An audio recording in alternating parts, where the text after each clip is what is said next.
जय माताजी। राम राम सौ मित्रों ने। मित्रों आजनो विडियो हनुमान भक्तों माटे छे। मित्रों आ वर्षे जेठ महीनो अधिक मास छे, तो जेठ महीना में हनुमानजी महाराजनी भक्ति माटे खास विशेष महत्व छे। माफ करशो मित्रों, 2-3 दिवस मोडું થઈ ગયું છે વિડીયો બનાવવામાં। जेठ महीनो शरू થઈ ગયો છે અને આજે 3 દિવસ થઈ ગયા છે। તો ચાલો મિત્રો સાંભળીએ આજનો વિડીયો। 19 વર્ષ બાદ દુર્લભ સંયોગ, હનુમાન ભક્તો માટે કેમ ખાસ છે આ વર્ષ? સાંભળો સંપૂર્ણ માહિતી।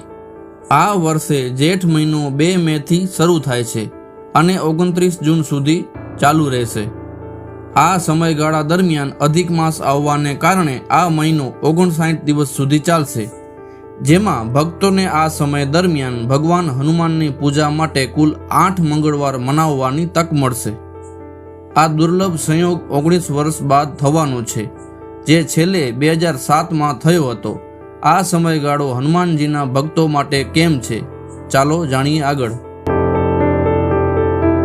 ધાર્મિક માન્યતાઓ અનુસાર જેઠ મહિનામાં આવતા મંગળવારનું સનાતન ધર્મમાં વિશેષ મહત્વ છે। એવું કહેવાય છે કે જે કોઈ ભક્ત આ સમયગાળા દરમિયાન ભગવાન હનુમાનને સાચા હૃદયથી યાદ કરે છે, તેના જીવનના બધા દુઃખ અને કષ્ટ દૂર થઈ જાય છે।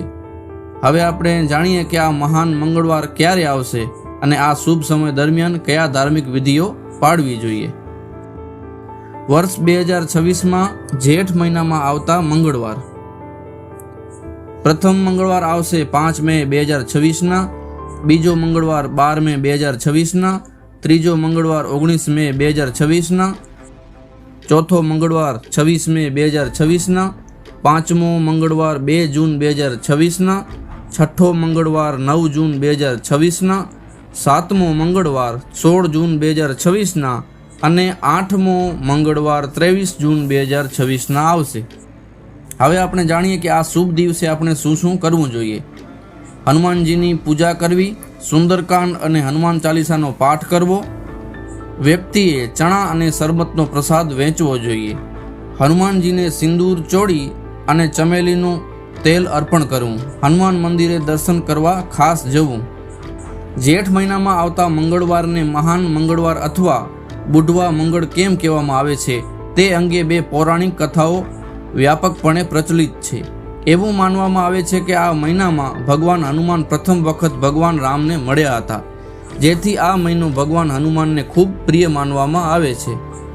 જ્યારે મહાભારતના યુગ દરમિયાન ભીમના ગમનને નમ્ર બનાવવા માટે હનુમાનજીએ આ જ સમયગાળા દરમિયાન વૃદ્ધ વાંદરાનો વેશ ધારણ કર્યો હતો।